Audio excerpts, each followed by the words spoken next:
Hello and welcome to a misty Swakopmund on this Monday episode of Erongo Talk. I'm your host, Erongo van der Walt, and in today's episode, we chat with the Mayor of Swakopmund, Ms. Louisa Kativa, about her first month in office. As always, I will bring you the latest news, weather, and tide, so stay tuned. We'll be right back after this.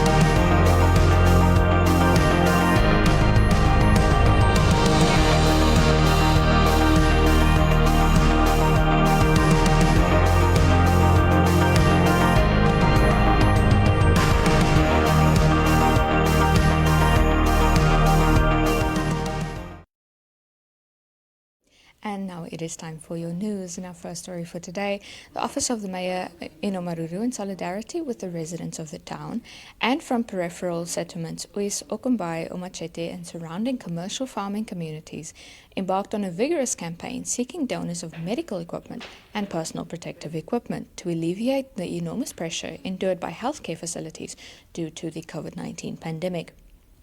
The Mayor's office is also engaging in preventative measures, which include disseminating information and encouraging the community to be vaccinated. The slow uptake in the vaccination exercise due to multiple factors have resulted in a challenge to reach herd immunity. To this end, the Office of the Mayor received 87 COVID-19 antigen rapid diagnostic test kits and protective transparent plastic goggles, which is part of the PPE outfit, and handed them to the healthcare leadership of the Omaruru District Hospital. Senior Medical Officer Dr. Dina Katoma and her team, that's nursing sisters Nelumbo, Sakaria, Shikonda, and Shishenda, received the donation availed by donors who prefer to remain anonymous. In our second story for today, the Swakopmund municipality recently acquired 2 vehicles worth over 1 million Namibian dollars from Peugeot Namibia. According to the General Manager of Community and Economic Development Services at the municipality, Vilo Kaulinge, choosing Peugeot Namibia to supply and deliver the vehicles created an opportunity for locals to get jobs. Kaulinge says that the move allows for more local spending and profit. This is also in line with the directive from the Ministry of Trade and Industry that all municipalities and government agencies purchase vehicles from Peugeot Namibia to support the local economy. The vehicles are 2021 models of the 3008 Peugeot series. And in our third and final story for today, Popular Democratic Movement councillor Richard Hoap, who serves on the Walvis Bay Municipal Council, tabled a motion concerning the envisioned sale of massive urban land servicing project houses. Hoap said that if the proper structures are not in place, he won't be able to support the sale of the houses currently standing empty. He said that the municipality and the ministry agreed to build the houses, funded by the ministry and to be administered by the municipality. According to him, he was informed by the relevant administration that there is no council resolution on the issue by the previous council. He stated that he was elected with a mandate that ethics and good governance is to be practiced and to identify and promote principles of both staff and public life to counter corruption. And on that note, we end today's news.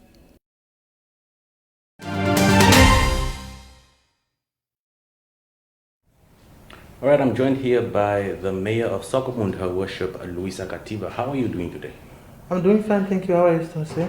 I'm doing very well. Thank you. So you were recently elected, not so recently, as the Mayor of Swakopmund. And how has your tenure been so far? As I'm speaking to you now, I'm the Mayor of Swakopmund. The first Mayor of Swakopmund under the leadership of the Independence Patriot for Change IPC. For me, my first day I stepped in this office, it was not so easy because I was having like different motions, whereby I have a positive motion and also the negative one. Because I should be adapted very quick in this office so that I can start it also to provide sufficiency services to my community, yes, which was very fast to do it. Yes. Yeah, and also in the term of me to be in this office for 6 months, was like our most of our community, they lose their jobs by the COVID-19 situations of the epidemic, whereby let me say also the enterprises was also closed, and it lead our decreasing our community the higher employment in this town of Swakopmund. Yes, thank you. Yeah, speaking of COVID-19, how has it has really impacted the community of Swakopmund? It was also at one point Erongo was the epicenter. What can residents do here in Swakopmund to perhaps cope with the deaths that have been rising and so on? Unfortunately for the COVID-19, what I'm just emphasizing is like there's a regulations for the COVID-19s, and on top of that we have now received the injection in Namibia. So I'm just encouraging that any community or everybody in Namibia must just go for vaccinated, so that we can reduce the transmissions of the virus, and also to reduce the death rate. This is only the thing which can help our community in this, or it can help us so that we can get out of this epidemic, or not to spread further the epidemic to the others. Yes. All right. Moving on to crime. Crime is really a hotspot here in Swakopmund. Many elderly people are being targeted. What can be done to get crime out of the way here in Swakopmund? For us as municipality, we work mostly time close with the police, for our police station, our police here in Swakopmund, and also we have Neighbor Watch, which is also helping us really to fight this crime. And that's why many times when these crimes are happening, let me say, though the creator of the crime, they will be catched or some way, or it's because of our cooperate with the police and also with the Neighbor Watch. Working together, really good thing. Yeah. And most of the time, crime is caused by people who are hungry, who are impoverished, who are in a poor situation. And we have also realized that some have lost everything through the fire that took place in DRC. What is the office of the mayor doing to help these people who lost all their belongings through the recent DRC fire?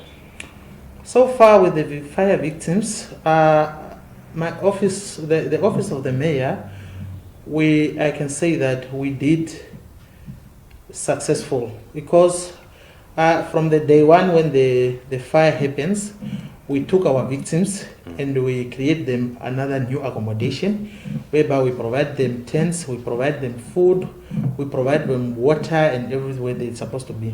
So, and we provide them also blankets.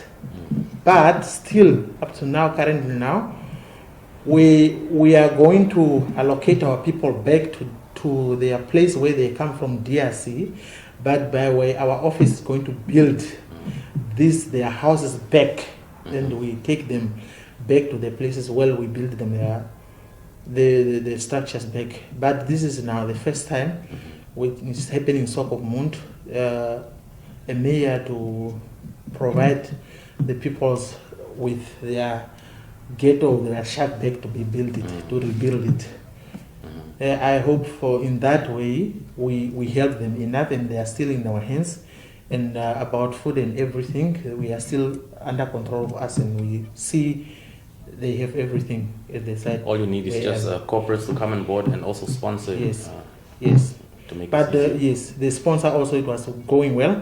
But unfortunately, because the fire outbreak is always happening in Swakopmund, we are not like stopping people. Those they still have a willing to come to donate us.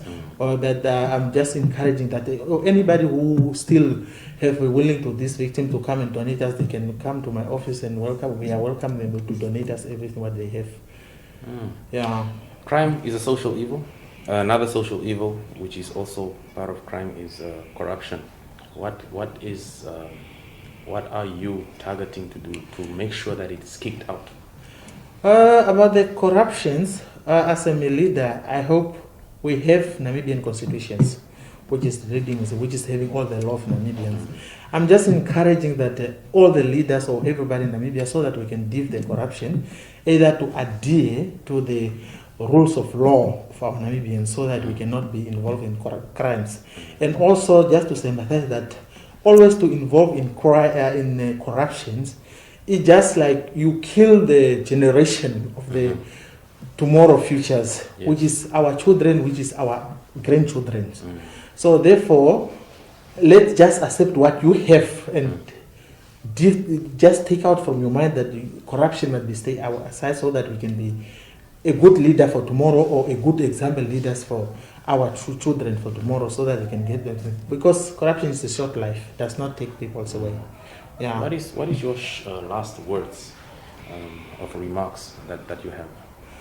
My last words of remarks that I have, that I want, as a mayor of Swakopmund, I want to left a mark in Swakopmund, which is that I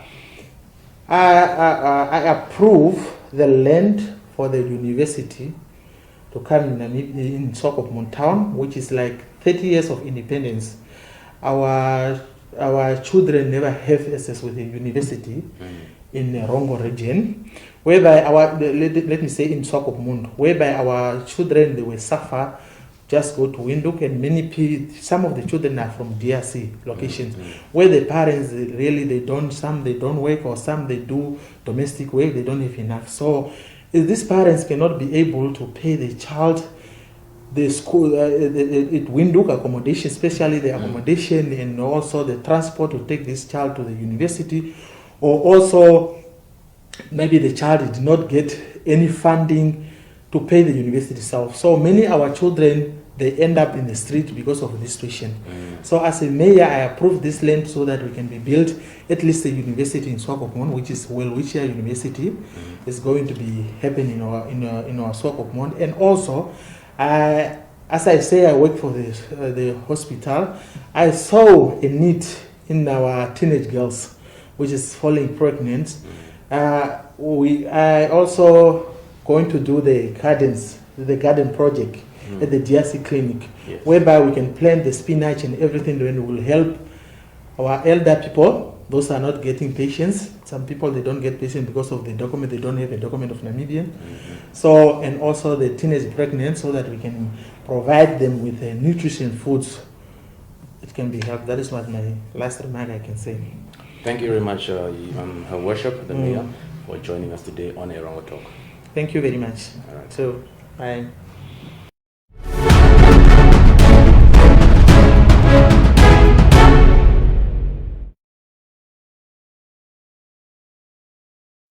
Okay, with us here is Lovina Plato. Lovina, you've established a platform for people who are grieving. Please just give us a bit of background of where the idea came about. Okay, thank you for the opportunity. So I lost my husband 1 year ago on the 20th of July in 2020. And I recently realized that there wasn't really people that could be of assistance for us whilst we are grieving. The idea came about when we've lost in Naraval, the community here. We've lost so many people, and most of the people that passed away was the husband of the family. Yes. And that's why I thought it a good idea to start a platform where we can just get together, perhaps every Saturday, and just to share with one another. Put a load off your shoulders, share with people how you're feeling, cry if you want to cry, make a joke if you want to make a joke, have a cup of coffee or tea and a biscuit, and we can just relate with one another. Also, if you look the bigger picture, we've lost so many people to COVID since 2020, and our communities, our people do not have medical aids where they can go and see a psychologist. They not even at the state, I think, because most of the social workers at the state are occupied with COVID. They have to give assistance to people suffering at that time in the hospitals. Also, a brief discussion with people that lost their loved ones. So for me, it is vital that we establish this group. And I, like I previously said, also, I'm not a psychologist, but I've been going through this whole emotion for the past year. And if you look at it from a different point of view as well, is that it's not only you that are grieving. Yes. Your children are grieving. My grandchild is grieving. My husband's friends are grieving. His colleagues are grieving. And there's just no platform whereby you can really go and just relate. Just let your emotions flow at the end of the day. And also where you can share with people that knows what you are going through, that can also share with you, and that is basically what it's all about. Just for us to help one another in our community, but also in other communities. I know Walvis Bay was the epicenter when COVID struck us. And looking at Facebook and all that social media, people were making jokes about us being the epicenter, Walvis Bay. They even referred back to Wuhan in China. They made the comparison. And I mean, if you see now, Delta struck us. And people were taken, parents were taken at one time. Yes. A mother passes away. A day later, the husband passes away. Cousins were taken away. Families were broken apart by this thing.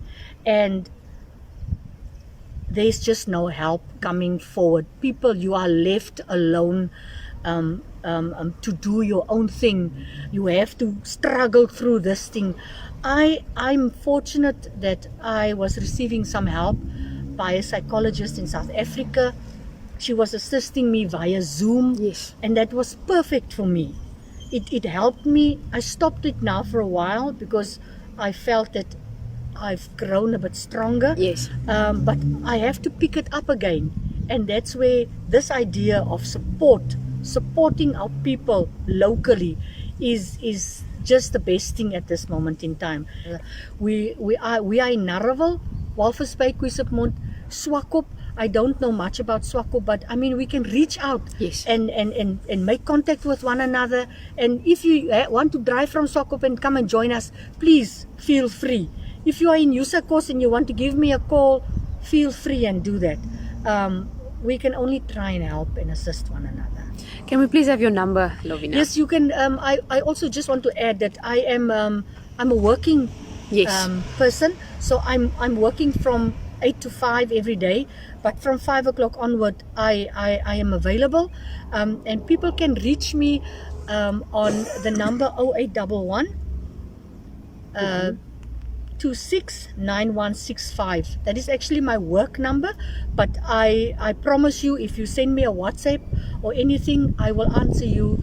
But you must remember, I can only do it after 5, purely because I'm working. But you are more than welcome. If I cannot be of assistance, I'll direct you. Yes. Or I'll make contact with someone that can help a person. So thank you for the opportunity. Thank you.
Whatever case brought to us, we investigate that case. But I'm saying the due process means procedural fairness. Procedural fairness means every step that we take should be fair and within the prescription of the Constitution and the rights and freedoms of persons. The Constitution. That's why I am saying that do not expect us, when we come to us and report a case and we jump or we arrest, we first investigate and investigate thoroughly. And on that basis, I think people should have confidence in us. But we are saying do not also just come to us, report information to us that you think we just jump and start acting on your instructions. We simply investigate to clear the issue and to establish facts in the issue that are reported.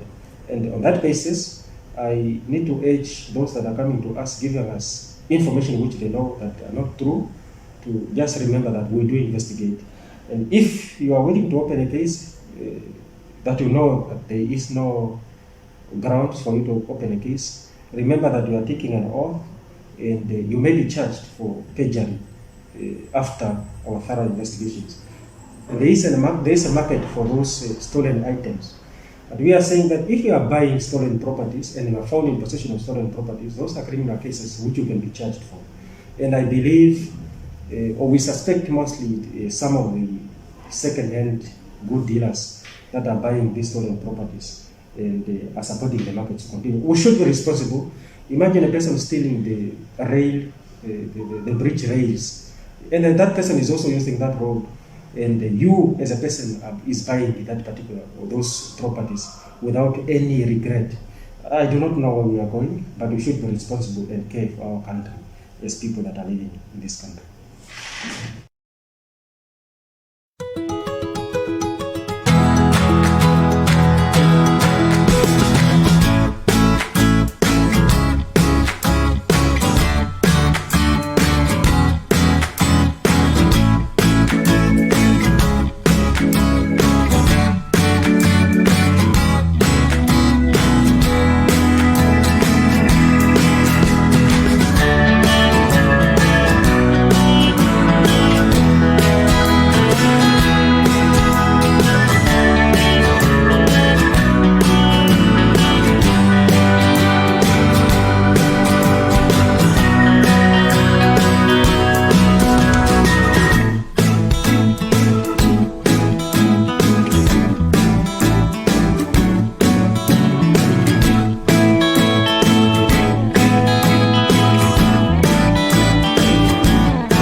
And now it's time for your weather and tides for Swakopmund and all the other major towns in the Erongo region.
And that unfortunately brings us to the end of another episode of Erongo Talk. It was wonderful having you with us today.